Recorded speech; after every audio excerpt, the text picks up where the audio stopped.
Hi, what's the lesson learned from my hero's journey? If you are going through a hero's journey and part of the hero's journey stage, listen on and learn from the lessons from my multiple heroes journey. Welcome everyone to the day 3 of the 10-day series of how to live your hero's journey. Today we're going to talk about the lessons learned from my multiple heroes journey. Before I start, I just want to let you know that I've created a free guide on unique strength discovery, and that is the process that you need before you set off to the new journey. So you can download that for free on the website on www.paypheh-sze-teh.com, or you can check it at the comment down below. Just as backstory of my multiple heroes journey. At the age of 25, I decided to migrate to a country that I'd never been before to pursue my dream to live overseas and work as a registered pharmacist. I'm originally from Malaysia. I graduated from the UK and never been to Australia before I migrated here. I actually submitted my application for migration before even coming to the country. A lot of people thought that I was crazy, or some of them thought I was courageous. So after I got my license as a registered pharmacist in Australia, I thought that I'm going to own my own pharmacy at the age of 30. But after working here for a few years, I decided that that's actually not what I really wanted to do. I know that I always wanted to create a business, but you have to be really passionate about the business. So I felt stuck. I was living a comfortable life as a pharmacist manager with, the security of a day job, and also I can take holidays as well. But I just felt that there's something that's calling me. I felt that there's more to life than the one that I was currently living in. But at the same time, I didn't know what I want to do either. I finally picked up the courage to quit my full-time job, and I started my first startup of a social network that connects people through the love of food without any prior industry or business experience. And during the process, I was reaching a burnout and I got into an accident just 48 hours before the departure to New York City. So instead of finding answers on the busy street of Manhattan, I found the answers within the four walls of my own bedroom. That's when I wrote my first book on philosophy. And the final journey is the journey of becoming a coach, which I'm doing today. So, what is the hero's journey? Just in case you missed the session yesterday, a hero's journey comes in the main 3 parts, where the heroes first get a call to adventure and go to the initiation part where there's a lot of trial and tribulation, and manage to overcome the obstacles and the crisis, and then to return, transform as a better person and with wisdom to share to the world. So my lesson number 1, answer the call to adventure. I know it is really easy to live a comfortable life, but just imagine asking yourself 1 year from now, if you don't do anything, how your life would be. You can almost predict how your life is going to be, and would you be happy with that current situation? Most people are either motivated by pain or by their vision. I have to admit, my first call to adventure was motivated by pain. I was in a comfortable job and I felt that every day is just a repeat of yesterday's. And the environment doesn't really let me grow further from what I can do. In certain profession, you hit a certain ceiling and you're going to be there static for the rest of your life. So in my case, as a pharmacist, I the next step for me is to own my pharmacy, which is what I realized that that's not what I want to do. So at the same time, you're not sure what to do. I know a lot of people are stuck in this indecision and you feel paralyzed of taking the first move. You might be afraid of making a mistake. What if I decided to venture to the unknown and fail? The other thing you want to consider is if you don't do anything, the result will remain the same. It is worse to do something and fail and to know and learn from it than to stay in the state of indecision and paralysis. And the call to adventure will initially come in like a little whisper. You feel there's a slight discomfort within yourself. So whenever there's something that happened at work, you feel like, oh, I wish that I don't have to do this job anymore. And the next day you go back to work. And then day by day, the whisper will turn louder and louder. And one day it will hit a screeching halt. That's when crisis actually happen. So you may made a big mistake at work or something personal might happen in your life and then you have no choice but to make the leap. So the lesson I've learned is not to stand too long paralyzed on the same place. Create a hypothesis of the situation that you want to try out and see whether that works out or not. And don't quit your full-time job. Or you can, if you have a financial safety net, what you can do is either do something on the part-time and use those time to test out experiments on different situations and see whether that works out for you or not. So in my case, what I did was I quit my full-time job as a pharmacist manager and start my business on the side while I work part-time as a pharmacist. So that gives me two answers to the hypothesis. If I were to quit my current situation and go to a different environment, perhaps the answer is I need a different environment. But in my situation, I found even in a different environment, I came back to the same conclusion. That's how you can always test out. So, at the first sign of discomfort, create some sort of situation that you can start to test it out. Don't wait till a crisis before you actually answer your call to adventure or never answer them at all and then to live a life with regret of what is. Lesson number 2. Obstacles are there for a reason. I can guarantee you 100% you are going to be met by obstacles, both external and internal. And that is actually the value of the hero's journey.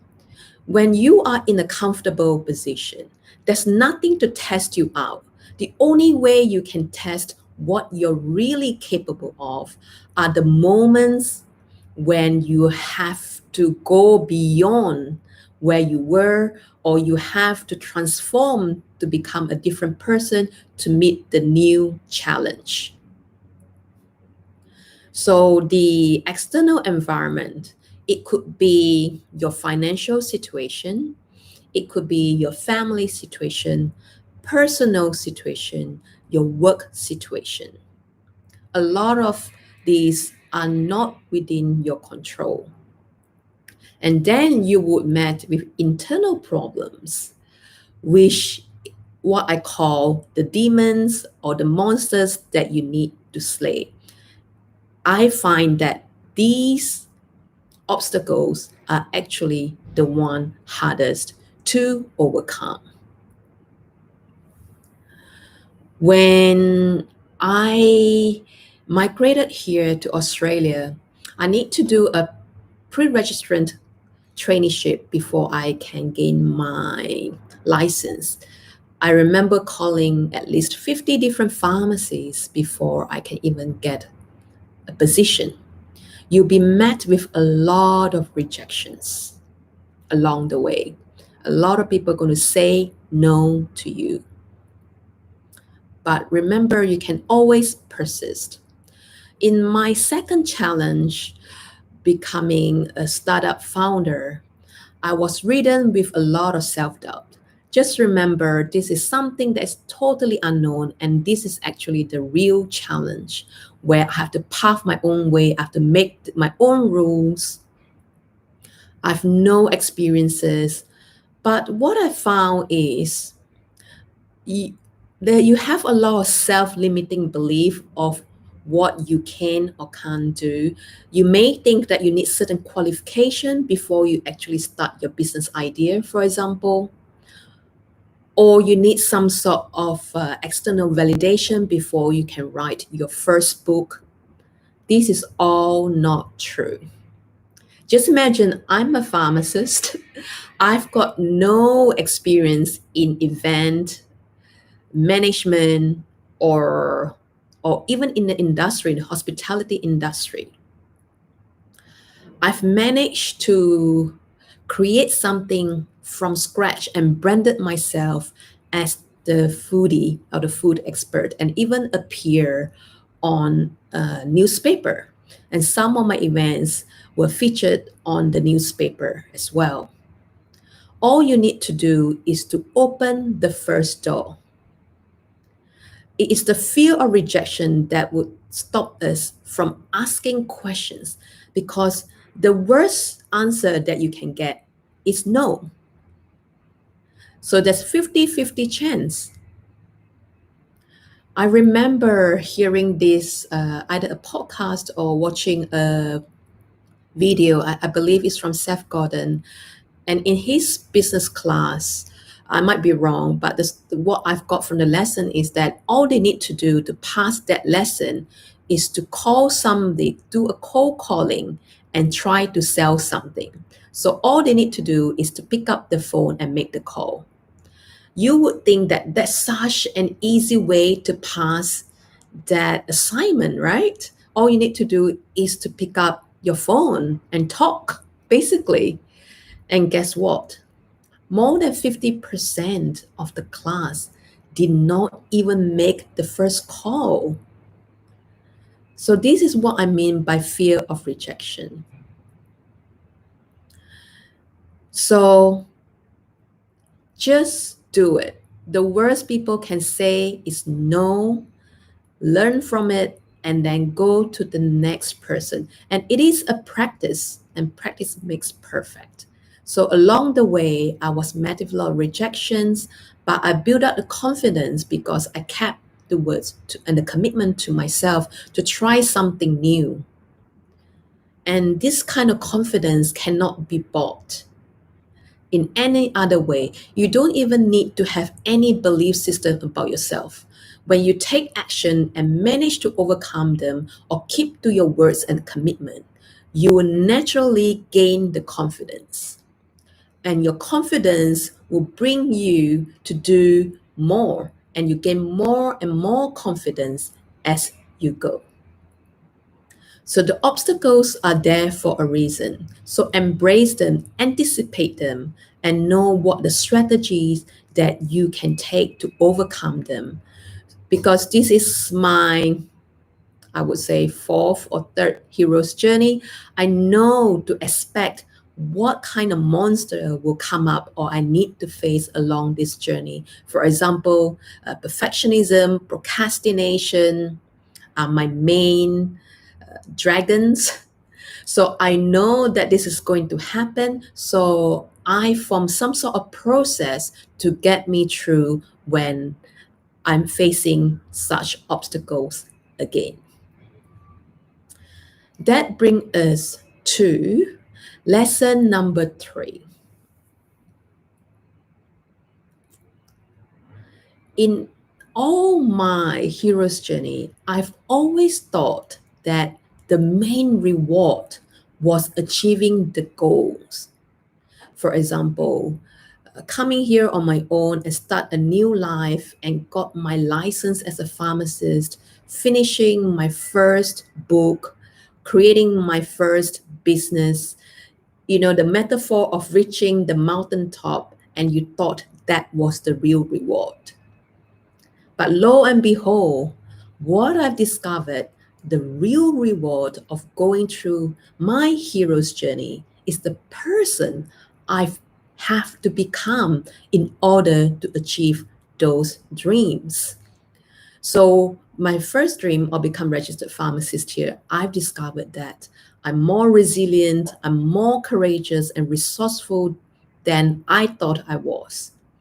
And for my second dream with the startup, I discovered that I've other unique talents like speaking and hosting that I never really used, but that was what I was doing back in high school, and I never have the chance to cultivate those skill sets in my day-to-day job.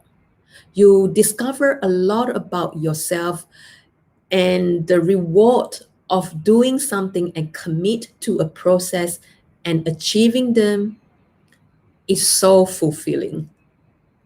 Even though I would not say it as a failure. When you don't get the result that you wanted, you may see it as a failure, but I always see it as a feedback or the lessons that I can learn so I can use that for the next journey.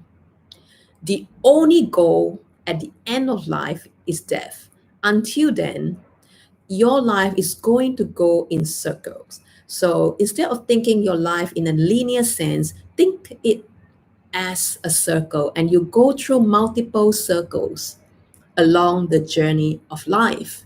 And each circle that you manage to complete will bring you to a different place. You'll be a transformed person. And with the transformed person, as a different person, then you make a different choice. And then you then go to another journey and back to where you came from, become another transformed person. And you go on and on and on. That's why it is really important that you choose a hero's journey that you really resonate with and not for the false purpose of reaching fame or getting money because you are not going to enjoy the process. Which of the 3 lessons that you find the most useful? And what is the stage of your hero's journey and what obstacles are you currently facing? Please leave a comment down below. I'd like to hear from you. So, my last word, as the Nike slogan says, just do it. Take a small step, the smallest step that you can take today, and just do it. You become a better person, regardless of the result. Be devoted to the process, but not to the result, because the process is actually the real reward.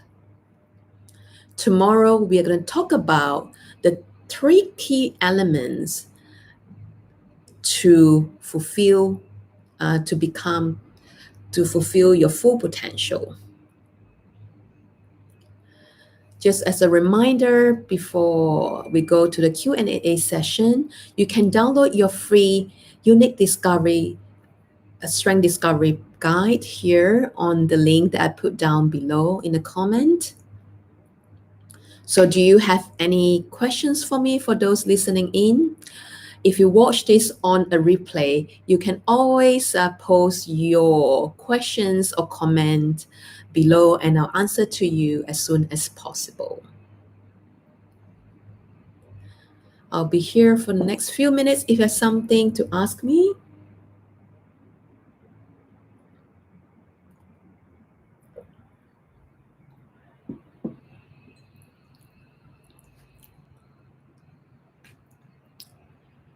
All right.